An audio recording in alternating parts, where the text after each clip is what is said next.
It just kept going. Winokur just kept backpedaling, and he kind of lost it there because it was out over the fence. I think it may have got the walkway or close to it, but either way, we kind of queued up the playoff Noda conversation and that bat too soon. But man, oh man, you cannot let that guy get a chance to be a hero, and so far he has done it in the 7th inning. The shortstop, number 15, Dylan Whitney. But Johns Hopkins has a lot of juice in their bats too, so this is far from over. Will Fox to enter the game for the Gulls. Now it's top of the order for Johns Hopkins. Whitney, Shane, Stoyer. Fox misses upstairs, 2-0. Will Fox looking for a little bit of redemption for himself against Johns Hopkins, and we'll tease that as we await the 2-0 pitch. That misses away. Tim, you look at the only time these two teams have faced each other, Will Fox only went a third of an inning in that 14-8 win. 2 hits, 4 runs, 4 earned, 2 walks, and a strikeout.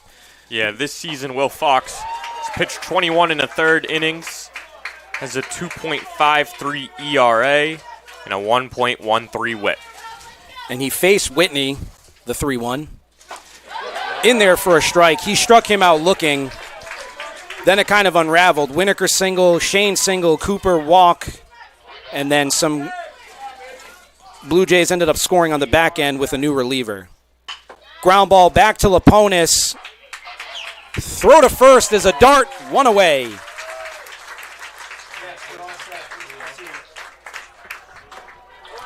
Now batting the right fielder, number 8, Alex Shane.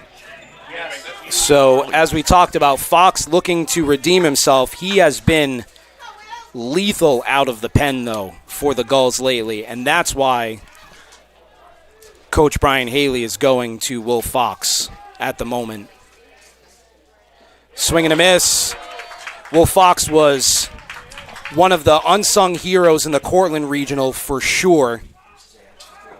Last 2 appearances in the playoffs, 2 2/3 innings each. Chopped foul.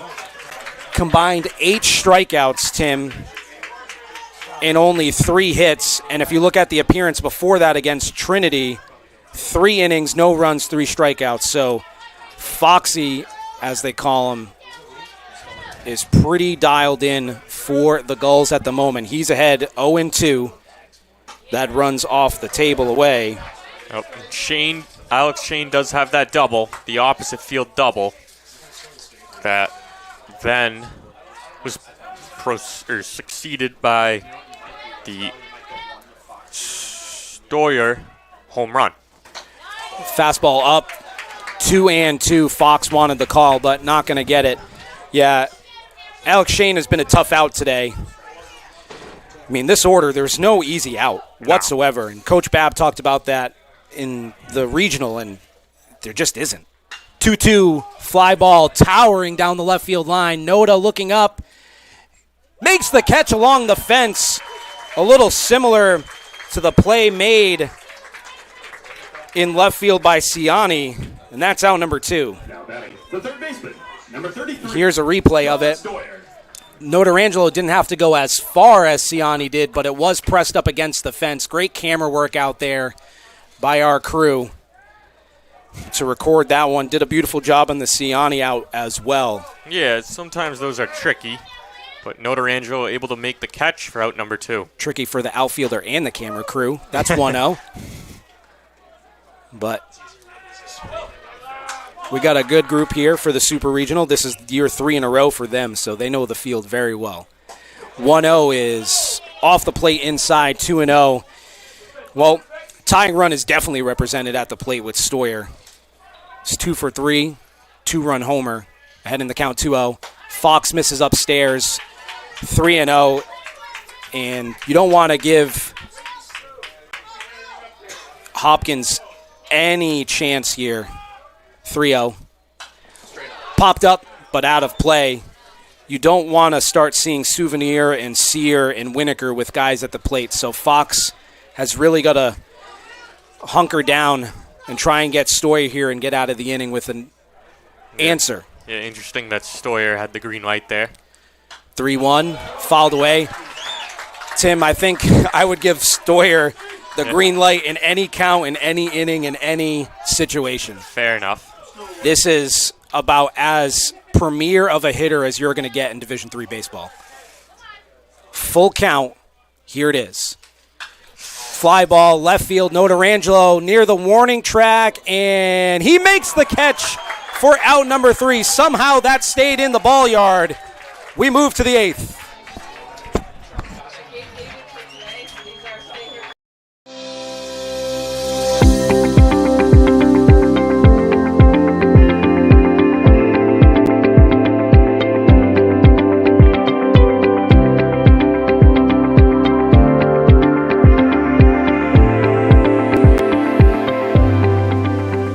It's a great turnout, the internship fair. It was great to talk to a lot of companies and get to know them and look for future opportunities. Out of the career fair, I'm really hoping to find a medical device sales role for me. I'm looking to find an organization where I can be creative and really just learn as much as I can.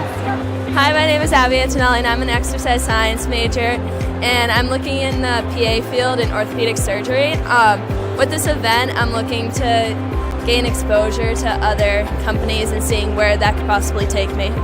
Hi, I'm Reagan Hicks. I'm an exercise science major and I'm hoping to be a physician's assistant. And with this event, I'm looking to just gain new experiences and meet new people to open up my eyes to new opportunities. Hi, I'm Mia Kasmerick. I'm a sports management major, and I'm looking to be a sports broadcaster. And at this event, I'm kind of looking just to get my name out there and see what different opportunities are available to me and local businesses in my area. Hi, I'm Gracie Bolduck. I'm a bio major and criminal justice minor. I'm looking to go into forensics or the FBI. I'm looking to just talk to different people here and build my network even more.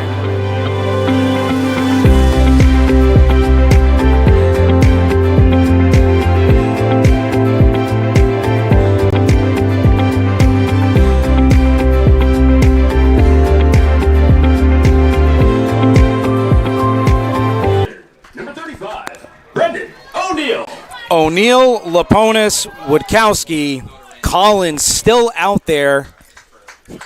111 pitches on his stat line. Okay, this is where it could get dangerous. Endicott's got to get some insurance runs here. That bounces.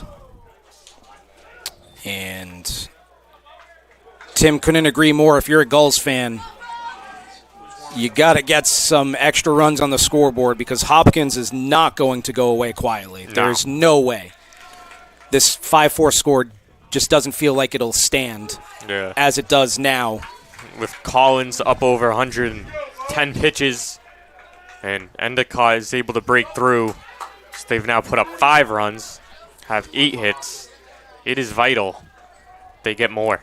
4, 5, 6 will be due up in the bottom half for the Blue Jays, the 2-0. Ground ball. Nice room service hop to the first baseman, Souvenir, for out number 1.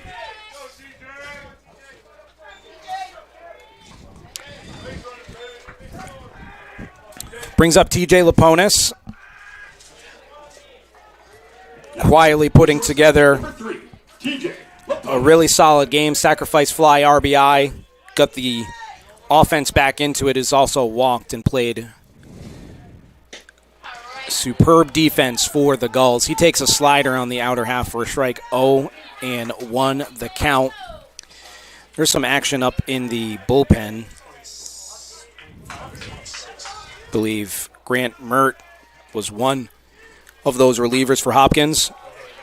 Souvenir, a little busy here in this inning, flips to first, out number 2. Just like that, 2 quick outs, which is, now the pitch count doesn't look horrible. But you gotta have a long at bat from Robbie Witkowski if you're the Gulls right here. Absolutely. I personally think the take sign's on first pitch. You want Collins to work a little longer.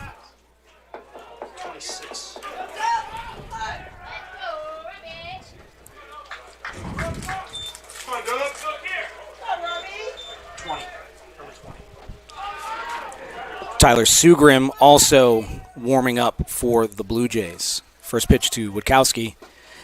Take sign probably was on, but it was a better pitch anyway. 0-1. That's probably a ground out to the third baseman, Stoyer, anyway. So Robbie takes it.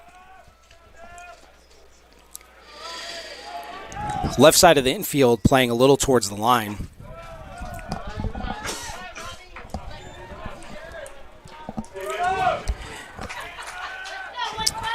And interestingly enough, Stoyer looks pretty deep back there at third base. More so than normal. He's kind of lined up with the shortstop.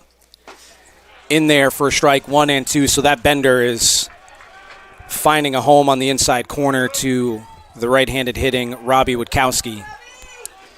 Down on the hole, 1-2. 2 outs, Gulls with a 1-run lead. The 1-2. Witkowski foul tip, but Sear can't hang on to it. And Robbie gets another chance.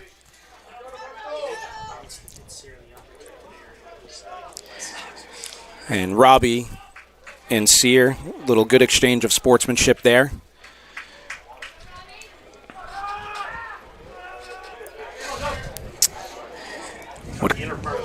Witkowski just checking on if the catcher's okay. Caleb says, I'm good, let's play ball. So 1-2.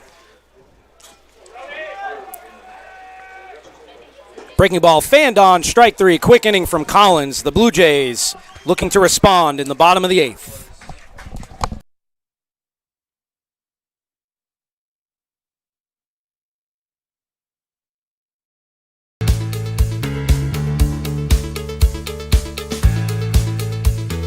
Being a part of the different activities and organizations that I've been a part of, I'm actually able to see myself where I'm like, hey, I actually can make a change. I'm one person that can make a difference. Division III has helped me to develop teamwork skills, critical thinking skills, time management skills. It's not just about basketball or it's not just about school. It's about developing yourself as a person altogether.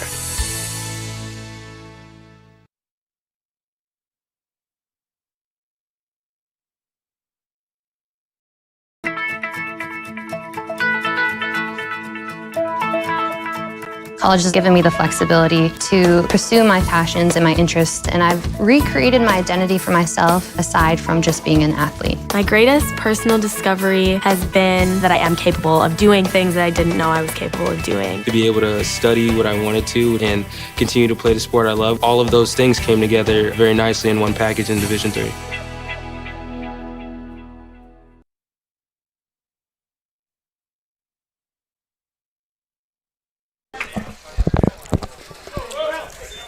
Leading off, the first baseman, number 22, Dylan Souvenir.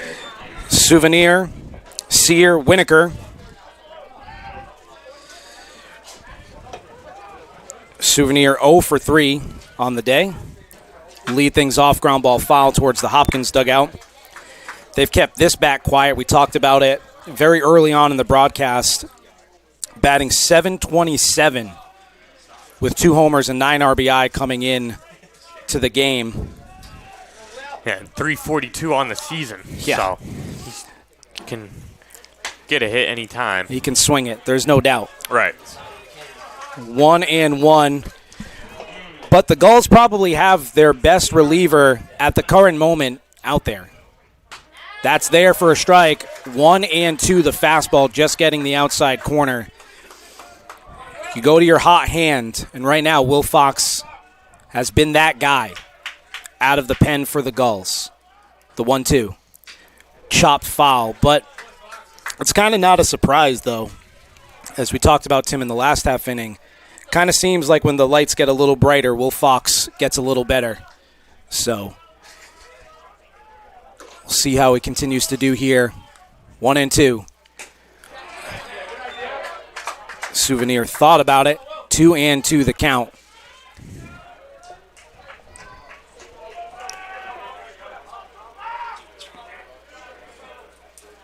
Skips 3-2.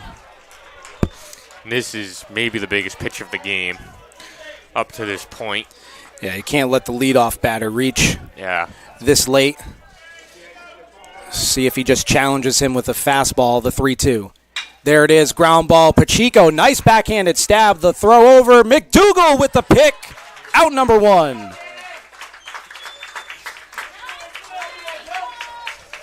Now batting, the catcher, number 11, Caleb Sear. And there's the defense on display, Tim. Yeah. Huge play there to get the leadoff hitter. Not an easy play for Pacheco. A little bit deep in the hole. Has to gather. He probably had more time than he thought on the original play. But, ooh, big swing. Comes up empty from Sear. He was looking to tie this game up. Yep. Yeah, Pacheco probably a little more time, but converted the out anyway. 0-2 as that one's fouled away. So Sear in the hole. He is 0 for 2 with a run scored and a hit by pitch. Breaking ball misses. Really good try by Mulready to frame it, but Sear was having none of it. That was definitely a ball. Just a good pitch by Fox. 1-2. Ground ball. Witkowski gathers, throws. That's there. Out number 2. Nice play from Witkowski. Nice strong throw. Able to get Sear. And now there's 2 away for Winokur. Just got to get on base. Winokur has reached base twice, once on a fielder's choice and another on a double down the right field line that he ended up scoring on off the Stevens ground rule double back in the 6th inning. Fox. First pitch low. 1-0 to Winokur, the center fielder for the Blue Jays. On deck, the Johns Hopkins career home run leader. 1-0. Fly ball, deep left field. Winokur watching it fly. It's a tied ball game.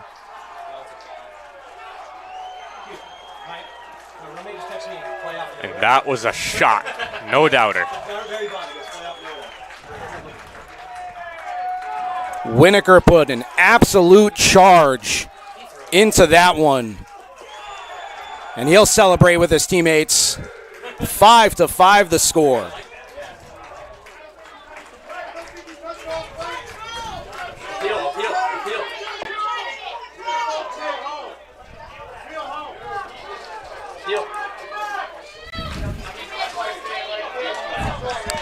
Now batting, the designated hitter, number 18, Matthew Cooper.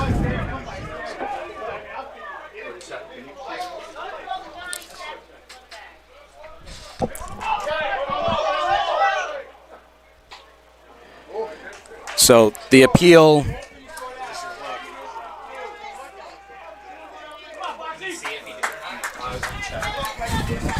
I don't know. That's in there for a strike, 1-1. So the appeal for the homer is for naught. Fastball upstairs, 2-1. So Gulls tried to appeal to see if Winokur touched home plate or not. Mark Piantadosi called it safe. Swing and a miss. 2-2 the count.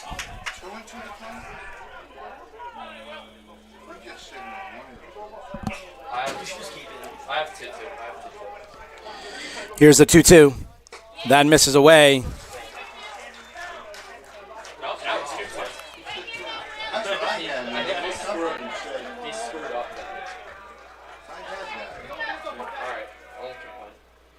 Swing and a miss, strike 3.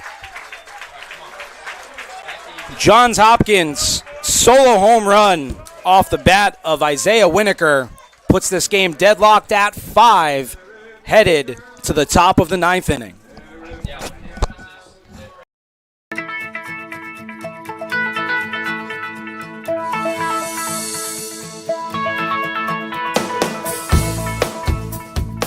When you're in college, you kind of find out who you are. And throughout your 4 years, you develop yourself with all the different experiences, which leads into dedicating yourself to your community, to your family. So when you're a senior, you're coming out a well-rounded person.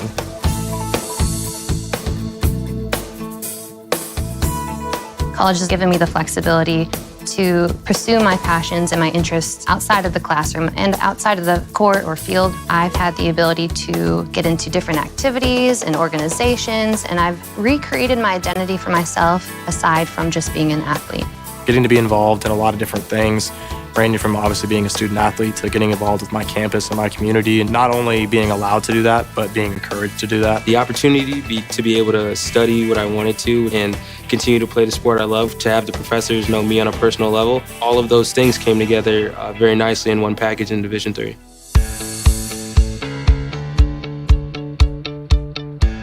Being a part of the different activities and organizations that I've been a part of, I'm actually able to see myself where I'm like, hey, I actually can make a change. I'm one person that can make a difference. 8-9-1 due up for the Gulls. This is the crew that helped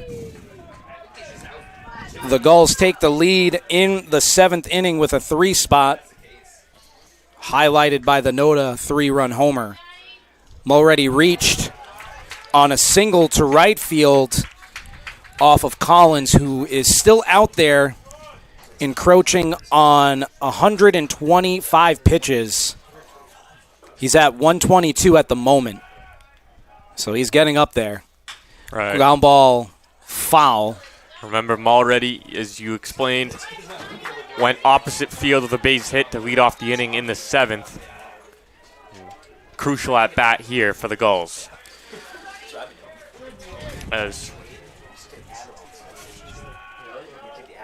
So time called as Mulready looked like he had something fly in his eye. So both catchers having to deal with the elements. Sear behind the plate a couple innings ago needed a few timeouts of his own. So Mulready trying to use the windshield wipers and get ready for a 1-1 count. Here it is. That's low, 2-1. And you know Endicott's just going to continue and try and work the count against Collins, who's way up. Refusal to go to the bullpen, live or die with Kieran Collins right now on the bump. 2-1. Ground ball, Stoyer, nice snag, throw to first, a bullet, 1 away. Nice play there from Stoyer. Get the first out of the inning. Number 5, Brendan Walsh. It's just really smooth out there, you know? That play is a lot more difficult than it kind of seemed to be. All right. You know, a little short hop in the hole. Just scooped it on the run and threw an absolute missile across the diamond for out number 1. Fly ball, Clark, that's going to stay in the park, but it's swirling in the wind. Ciani is there for out number 2. Now batting, the right fielder, number 4, Joey Framartino. We'll bring up Joey Framartino, who's 1 for 4 on the day with a base hit and a run scored. Again, the Gulls, the away team in Game 1, so Hopkins will have last reps no matter what, which that misses low off the plate inside, which I'm sure some Gulls fans are not quite used to, but it's the way it's drawn up here in the Super Regionals. So the 1-0. Fly ball, foul, 1-1 the count. Collins with a Herculean effort right now on the hill for Johns Hopkins. Staying with it despite the 5-5 score and the pitch count. That's in there for a strike. What a bender by Collins. It's 1-2. Due up for Johns Hopkins in the bottom of the 9th would also be 8-9-1.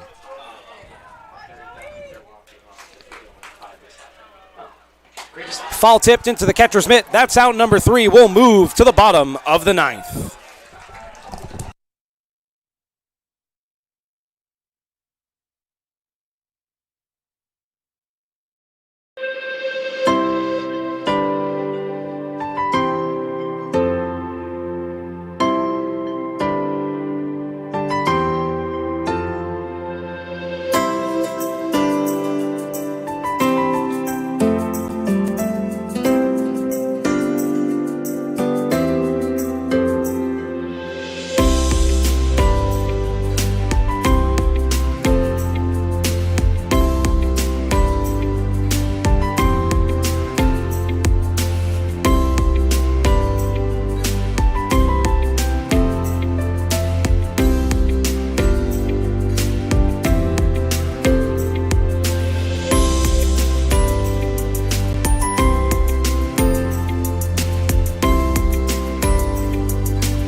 Jimmy Stevens to set the stage in the bottom of the ninth inning. 8, 9, and 1 scheduled for Johns Hopkins.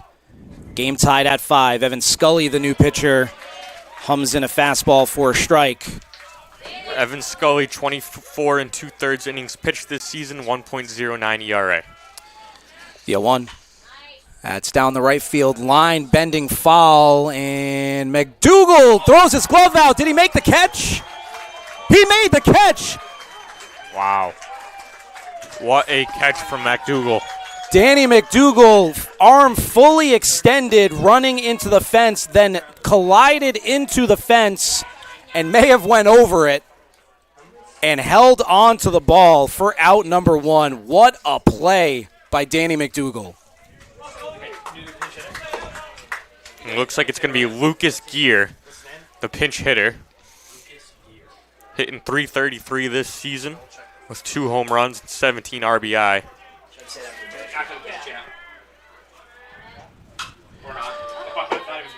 Pinch hitter for Johns Hopkins, Lucas Gear pops it up. 1 pitch, 1 out, 2 away.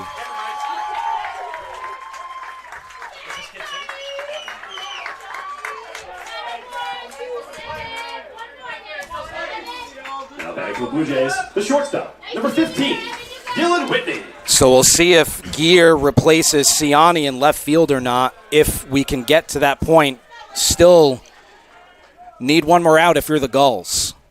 Whitney, fastball inside, ball 1. Whitney, strikeout looking, strikeout swinging, and 2 ground outs to his counterpart at short so far in his ledger in the box score. The 1-0. Fastball there on the outside corner, 1-1. Johns Hopkins with Matt Savadoff warming up in the pen. The 1-1. Swing and a miss on the slider. It's 1-2. Scully, in relief of Fox, who went 2 innings, did give up the game-tying homer to Winokur. Fouled away, 1-2.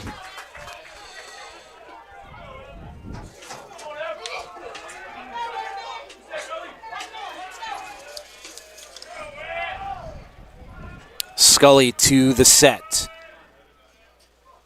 That one pulled it foul. Or pulled it away off the plate, 2-2. Just trying to say, yanked the fastball a little bit. To the set now again, the 2-2. That skips 3-2. Scully overthrowing the fastball a tiny bit. To the leadoff hitter, Whitney. Full count, 2 outs. Scully again, here it is. Ground ball, Witkowski, diving play, throw over to first base. McDougal with the pick. We head to the 10th.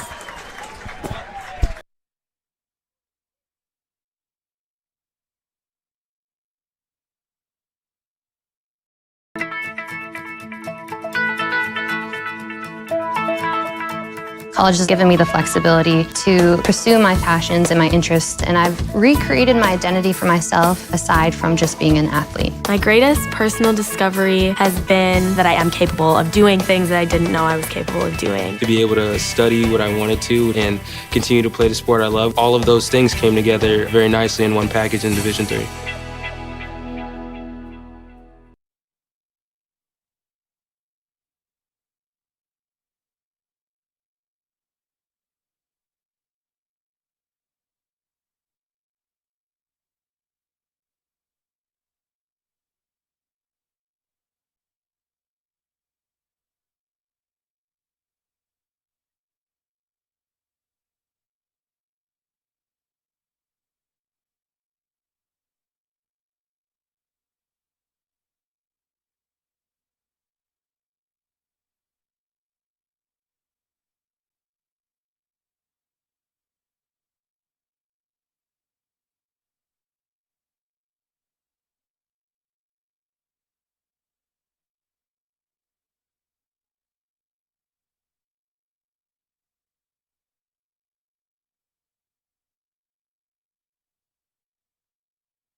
Take another look at that phenomenal play by Robbie Witkowski, diving near the line, bounces it because that's really all he can do, and allows McDougal to get a nice chest-high pick for the out. That's how you're taught to make that play, especially with the turf. Let the natural bounce take its course. McDougal, The second baseman, number 42, Dylan Pacheco. certainly accustomed to making those plays all day in practice, so you see that a lot in the major leagues now, too. They'll purposely bounce it. So perfectly executed play by the Gulls to keep things going here into the 10th inning. We have a new pitcher on the hill for the Blue Jays. Tim, let us know who he is. This is Grant Meert.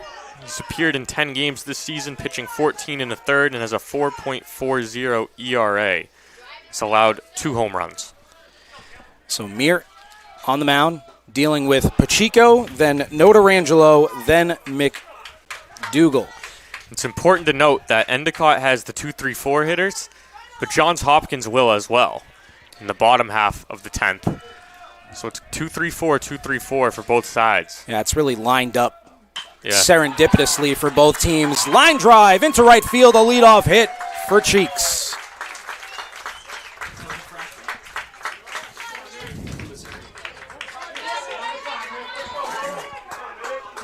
Now batting the left fielder, number 34, Nick Notarangelo.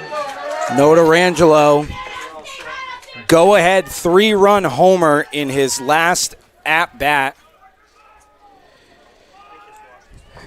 Can the legend of playoff Nota grow here in the top of the 10th? First pitch off the plate away, 1-0. To Notarangelo, left fielder from Taunton, Mass, with his Taunton, Mass native and buddy on deck, Danny McDougal, the 1-0. Swing and a miss, nice pitch by Meert. It's 1-1. So we talked about it ad nauseum, Tim. The Gulls need to get into the Blue Jays bullpen. They've done it in the 10th inning, but they're there, so see if they can take advantage of it. Mm-hmm. Collins with just such an impressive performance for Johns Hopkins. I don't really care how this one breaks down, Tim, win or lose for Johns Hopkins. That one, it's a heroic performance. You just have to tip your cap, no matter if you're a Gulls fan or a Hopkins fan or just a baseball fan. Collins just putting the team on his back in this one in a 5-5 ball game in a super regional. No question about it. Against one of the best offenses in the country. 1-1, Fandon, nice breaking ball by Meert that Notarangelo swings over the top of, 1-2. Final line for Collins, 9 innings, 8 hits, 5 runs, all earned, 2 walks, 5 strikeouts. He faced 37 batters and threw 130 pitches, 92 for strikes. That skips in the dirt. Pacheco off to the races, and he's in scoring position. That's huge. Eliminates the double play ball. Gets a runner in scoring position with nobody out. And excellent dirt ball read by Pacheco, advancing on the wild pitch. Yep. 2-2. Shortstop holding on Pacheco at second. Here's the pitch. Sprayed foul. Do it again at 2-2. First base is open, but with the count even at 2-2. We'll see how Meert attacks Notarangelo. Like we said, Danny McDougal on deck. If he were to reach, it could potentially bring up O'Neill.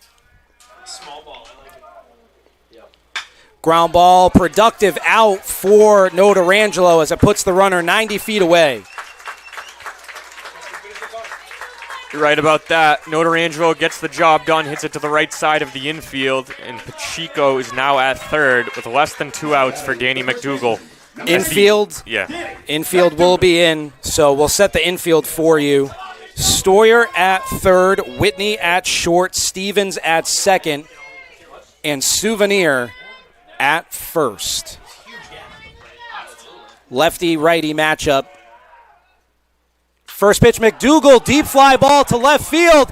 Does it have enough? It does! A 2-run home run for Danny McDougal. And the Gulls take a 7-5 lead in the 10th.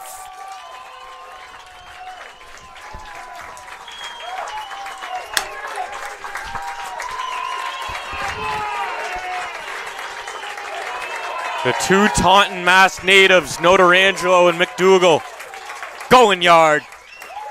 Gives the Gulls a 2-run lead in the 10th. Take another look. Little hanger. McDougal gets it up in the air.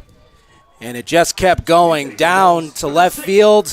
And running out of room out there was the newly inserted left fielder, Trip Myers. Caleb Clark to pinch hit for the Gulls. And head coach Bob Babb going to come out and maybe make a change to the bullpen. We'll take a break with that as we anticipate a pitching change. Yeah, so you should go down as a pinch hitter. Yeah. That's crazy.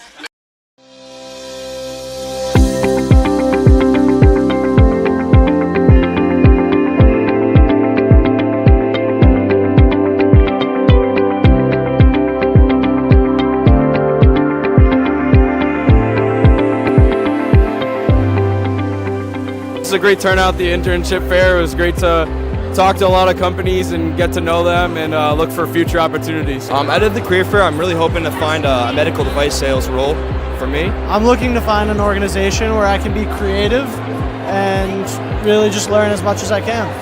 Hi, my name is Abby Antonelli, and I'm an exercise science major, and I'm looking in the PA field in orthopedic surgery. With this event, I'm looking to gain exposure to other companies and seeing where that could possibly take me. Hi, I'm Reagan Hicks. I'm an exercise science major, and I'm hoping to be a physician's assistant.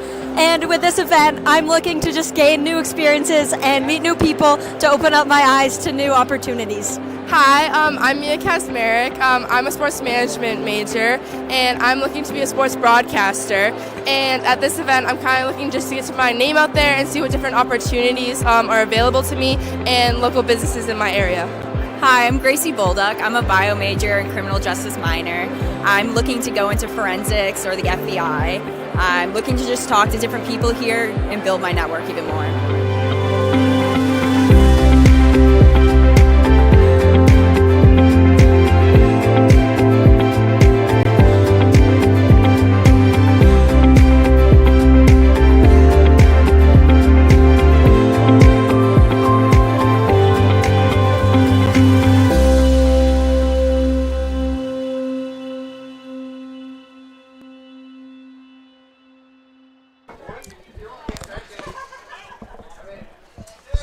Top of the 10th inning, the Gulls out to a 7-5 lead now after the Danny McDougal 2-run homer to left field.